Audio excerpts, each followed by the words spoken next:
Hey, what's up, rock stars? It's Rox coming to you today with the review for Real Housewives of Atlanta, Season 13, The Reunion Part 3. It's the end, you guys, and thank God for small favors. I'm over it.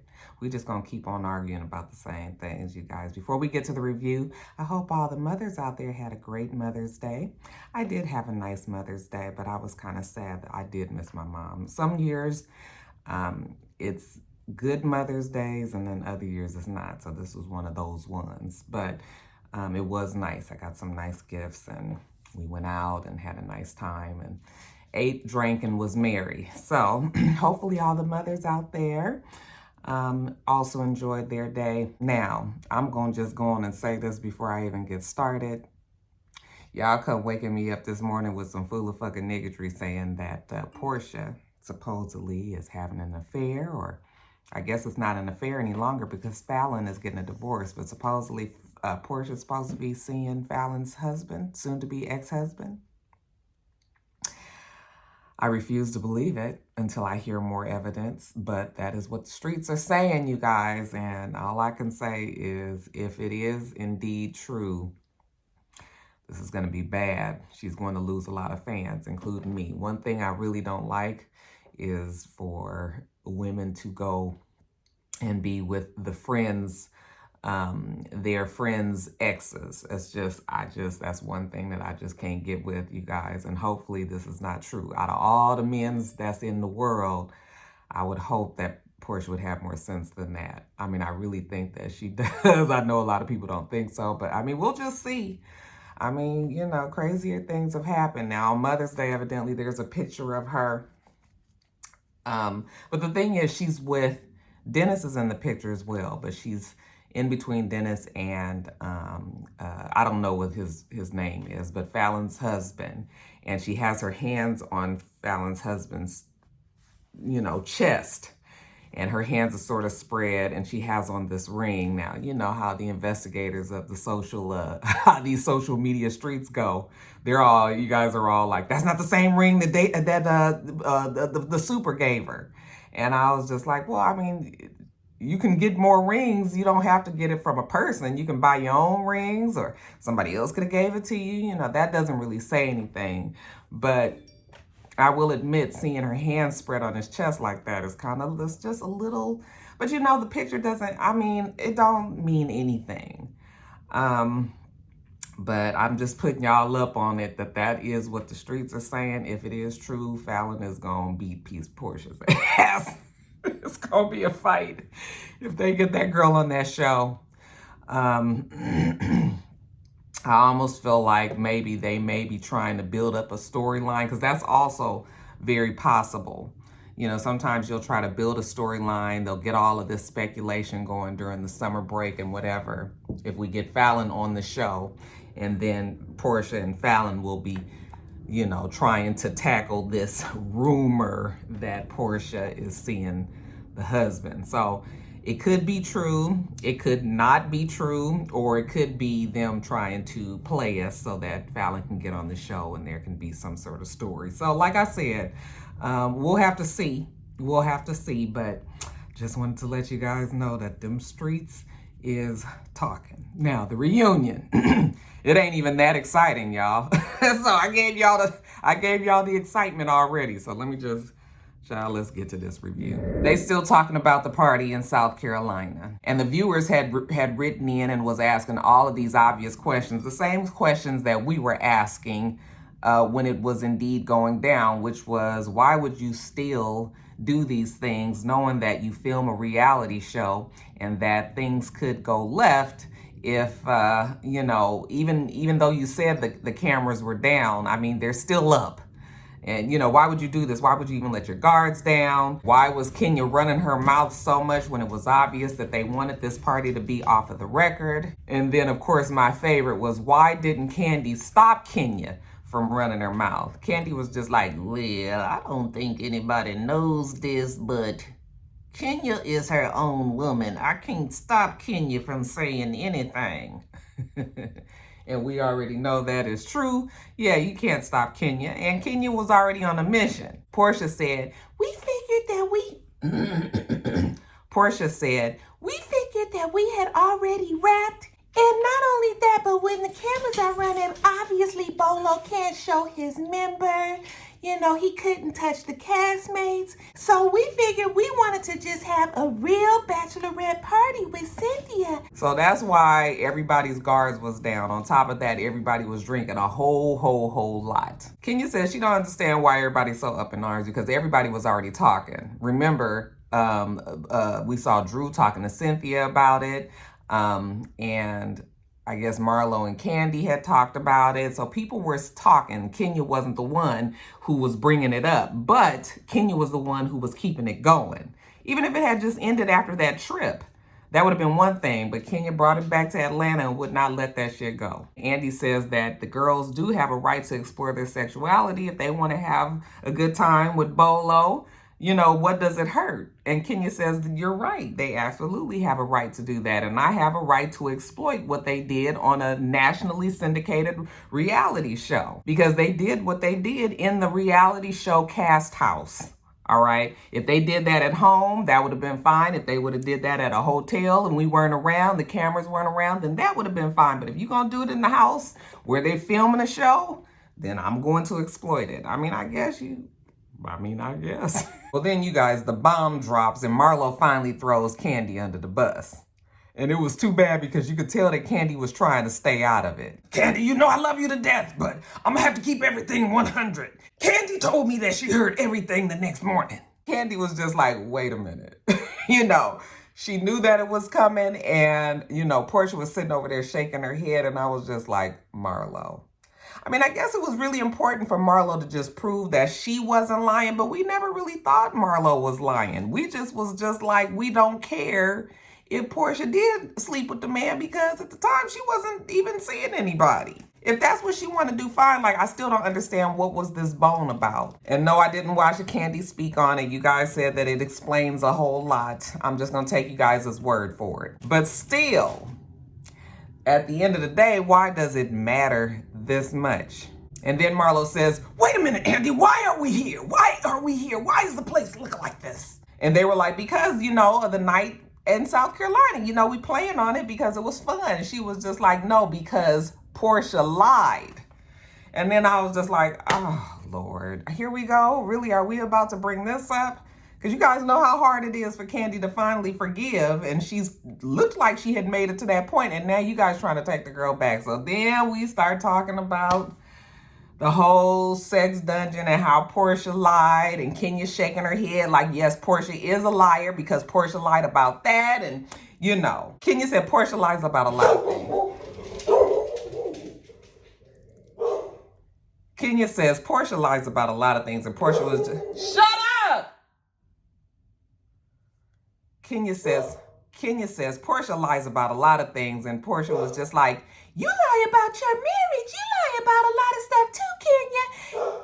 Shut up! So yeah, this whole thing opens a can of worms, and then Candy tries to explain. I still didn't quite understand her explanation, but she was just saying that this situation right now is not sensitive to her. But when you guys start talking about the lie that Phaedra had been cooked up and brought to the show and told Porsha, and Porsha lied and did all of that, when you guys did that, yes, that does conjure up bad feelings. You know, of course I'm gonna feel some kind of way. I'm always gonna feel some kind of way about that.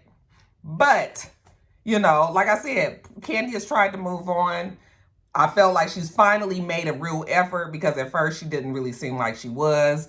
Yes, I'm not going to put it. Of course, Candy should always remember, okay?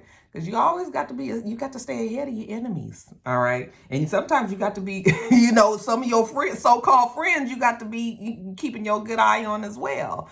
But this whole thing, you know, so Porsha was just like, for you guys to go and bring all of this back after 4 years, and I have apologized and made amends and really tried to build a friendship with Candy. That is not right. Okay, you guys are trying to make Porsha look like how she was 4 years ago, and Porsha has grown. So yeah, that shit is not right. And Porsha and Candy still seem like they are okay, but I can tell that this this is a little setback again. At the end of the day, it's still Marlo and Kenya condemning Porsha for not saying what happened with Bolo, and I am so over it. I'm over it. I don't care. I still feel Marlo is full of shit. I do love Marlo though. Marlo is actually a favorite of mine. I don't know why, because she a mess, but it's because I understand Marlo. I know that Marlo's doing all this for just trying to make up some shit on the show and make it more exciting. But yeah, I don't understand. I think that we need to agree that Porsha and Kenya are never going to be okay. They're never going to be friends. It's just not going to happen. Then they asked Kenya if she sent Marlo on a mission. Marlo was just like, Andy, now you know me. You know I'm a grown motherfucking woman. Don't nobody send me on no mission. But she still feels like she's in the middle of this mess. Then they ask Kenya if she trusts Marlo. And she says, I trust Marlo because Marlo is a straight shooter. She's going to tell you to your face how she feels, you know. And then Andy asked Marlo, does she trust Kenya? And she was just like, no, not 100%. I don't trust her. I was just like, oh, so now Kenya done put all her trust in Marlo. Marlo still feels the same, even though Marlo said that they've just had this conversation very recently. And then Cynthia says, well, Marlo don't trust nobody. Okay, the only one I guess she did trust is off the show. The whole time they're all talking, Portia's just like, leave me alone. I'm not in it no more. Leave me alone. Stop talking to me. Now, who do we think leaked the story? They say that they think that Kenya leaked the story, basically. Kenya says that she has not leaked the story to anybody. She did not leak it to Page 6, anyway, that's what she said. And I just still feel like she could have told somebody on her team and they could have leaked it to Page 6. But she said that she doesn't have the best relationship with Page 6, so she wouldn't do it with them. Marlo, did you leak the story to Page 6? And Marlo said, no, I don't leak to blogs. Could it have been Tanya? Has anybody heard from Tanya? Porsha said that she doesn't want to do the show anymore, and basically that's it, okay? Of course, Kenya was just like, if I was Tanya, I would be feeling funny about being on the show as well, considering she has a significant other and the way that she was behaving. And Porsha was just like, why are we talking about Tanya and she's not even here to defend herself? So it was just a whole bunch of back and forth about just the night with Bolo and all. We did get a little tidbit of information. Evidently, Andy says that there were rumors that Drew already knew Bolo and maybe they had something back in the day. And Drew says, no, Bolo came up to me and told me that he met me once with LeBron James. And I was just like, oh. So, you know, Drew wanted to put that out there that her and LeBron had at least maybe dated. This was a long time ago, back when he was in, you know, before he became an NBA star. I was like, he went straight out of high school. So you guys knew each other in high school? Like, what is this? So they didn't dwell too much on that, but all right, social media investigators out there, y'all get on that story and get on back to me. Let me know what's what. Let's move on to the prophet. Drew says that she doesn't feel comfortable talking about the prophet, you know, because it's something that's very near and dear to her heart. It's very important to her family, you know, the whole thing with the baby blessing. And also, if we do talk about this, can we pray about it? Kenya was like, oh, no, I'm not praying. I'm not, you know. And she was just like, I just need to make sure that we're all in one accord. Can I pray for it? And Andy was like, sure, you know, with that halfway amused look on his face. So she goes on and shoots one up to the man up above, and then she's like, okay. So she starts out with her anointed tongue now about LaToya and the prophet seeing each other, basically. And LaToya can't understand why is it that her personal life is so important to what the prophet is doing with Drew and her baby blessing. Drew was like, I just told you how this was very important to my family with the baby blessing and, you know, making sure that the prophet came in and did this. And then you sullied him basically with your, with your womanly ways. It caused a problem in her family. I think Drew was the only one that had a problem with it. Did Ralph have a problem with it? We should have asked him that while he was out there. So Andy is trying to really understand what's going on here. And he's trying to explain to the women why it was so important to Drew that the prophet, you know, remained clean.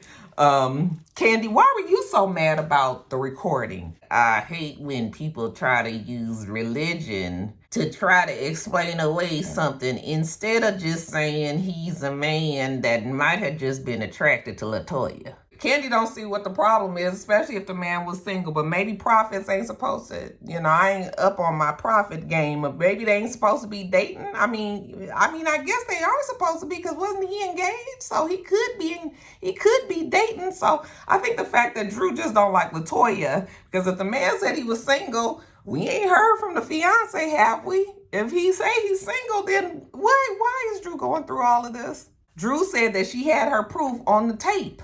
Okay, even though they didn't get to hear everything because there were certain things that they couldn't even play on the show. And they was like, no, Drew, ain't nobody had time for you to sit there and try to figure out how to rewind and get the tape, because the tape wasn't up to cue. She had a regular recording tape like back in the day that we used to have, and I guess she didn't have it where it needed to be. So she must have been trying to fast forward or rewind and find a certain thing that he was saying, and ain't nobody had time for that shit. But whatever, you guys, Drew went on and on about him and how he was the special person. He's done all of these things in the church. I mean, you can Google him and you can look up all of the things that he's done. So definitely he is a prophet, Gucci down or not. So she just had a problem with it. I was over it. Like most of the other stuff of the night, I was really over it, And then, of course, Drew says, when it comes to me or my family or my loved ones, I'm always going to come back for you. I'm always going to protect my family. I was just like, oh. Ugh. Then they talk about the wig that Drew bought, the $1,000 wig, supposedly.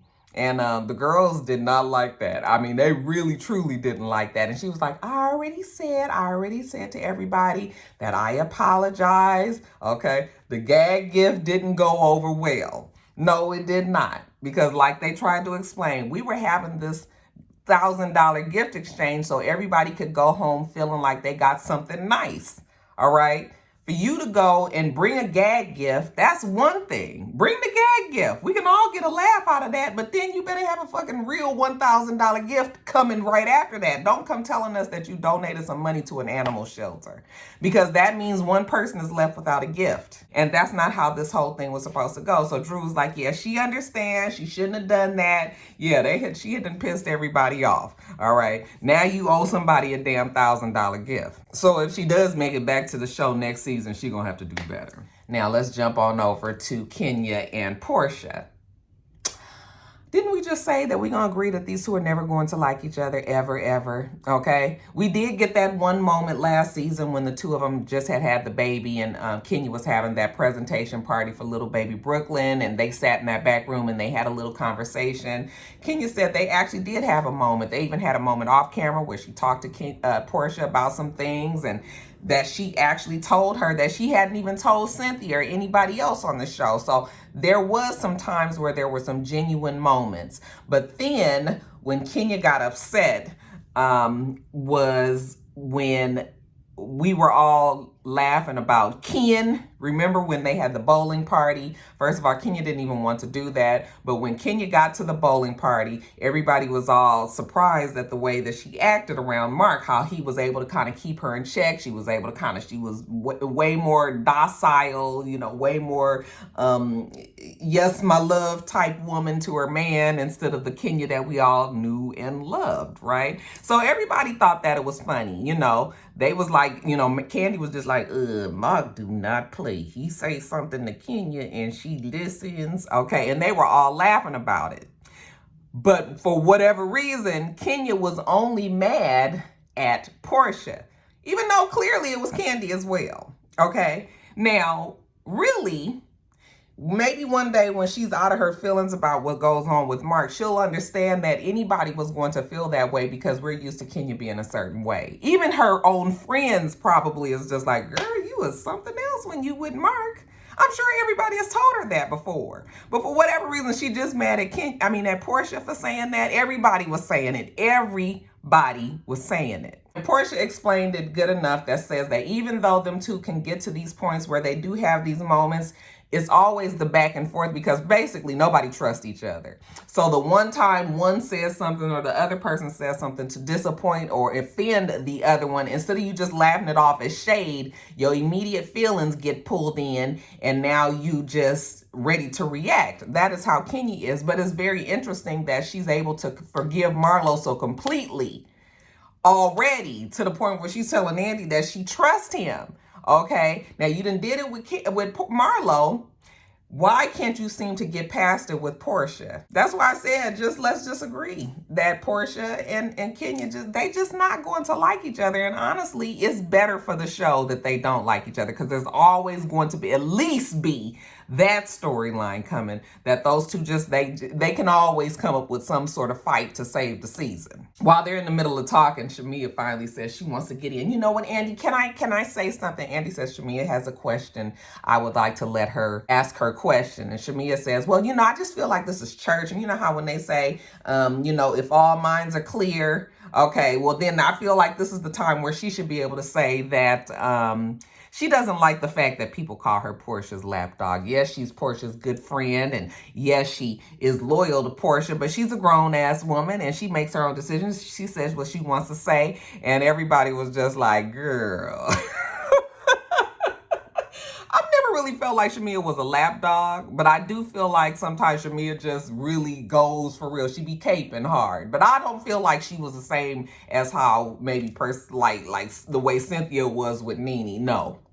Shamia is not that person, but I mean, that is her friend. Porsha was just like, everybody on here would like to have a supportive, loyal friend. You got to have some sort of ally lined up on this show if you want to do okay. So Shamia is that person. Marlo is just like, oh my God, look at Porsha finally taking up for Shamia. Because Shamia does take up for Porsha way more than Porsha does. So yeah, it was just a whole bunch of back and forth, the same stuff that it always is. Finally, Andy had to let them go because we just been arguing. Marlo talks over Porsha. Porsha talks over Kenya. Kenya talks over Porsha. Marlo, Kenya to Porsha. It was enough. It honestly was enough. So Andy was just like, okay, ladies, thank you. All right, y'all get on, y'all go. So then it just leaves the housewives that are up there. And Andy goes around, and you know how he does. He asks everybody, what they've learned. Candy says that she's just going to continue to live her best life. Kenya says she's trying to figure out, what her life should be now that she's not with Mark. It's like, have you ever been with Mark? And what's going to be best for her and her daughter. So her and her daughter living their best life. Drew said that she's into a healing part of her life, healing her marriage, healing her family, healing her friendships, just healing all around. Cynthia said that she's learned not to take anything for granted with everything that happened with COVID and how they just had to really, truly rearrange their whole life. Like, now she realizes life is precious. You got to take it as it comes. And Porsha says that in everything that you do, you have to do what's best for you. Cannot be, worrying about anybody else. You have to put yourself first. Okay, so that is what the ladies learned. All right. And then Andy closes it out by having a finely dressed Ralph. I was like, oh, now this is the first time that I actually looked at Ralph. His head looked like it was right shaped and everything. He came out. I was like, oh, that Ralph do look good. I never have thought that I always thought that he would. I didn't think he was bad looking, but he looked extremely good. Child, it ain't nothing like a man in a suit. He just came out. I was like, oh, now, look, he looked good. He brought out some crab cakes since the ladies didn't get any crab cakes when they was out in South Carolina. And, the girls are so tickled. Oh, Andy, you something else. Okay, so they have it, and that is how the season 13 of Real Housewives of Atlanta would close out. So let me ask you guys, what would you guys like to see next season? Who do you think needs to go? Who do you think should stay? And who do you think would be a good addition to the show? From that tea I told you guys at the beginning of this review, Fallon, maybe they working on getting her on there. We gonna see what happens, you guys. Do you guys believe that shit with Porsha and the ex-husband and Fallon? What do you guys think about that? Y'all leave all that below. All right, you guys, I gotta get off of here and get to work. It's ugly outside, but that's okay because I'm inside. You guys, we do this. Nope. Make sure that you rate, comment, and subscribe to the channel. I'm itsrox. The channel is itsrox, and everything else I do will be in the bottom bar. All right, all right. So I hope that you have a wonderful, wonderful rest of your day, and I plan on doing the same. Until next time, rock stars. Bye.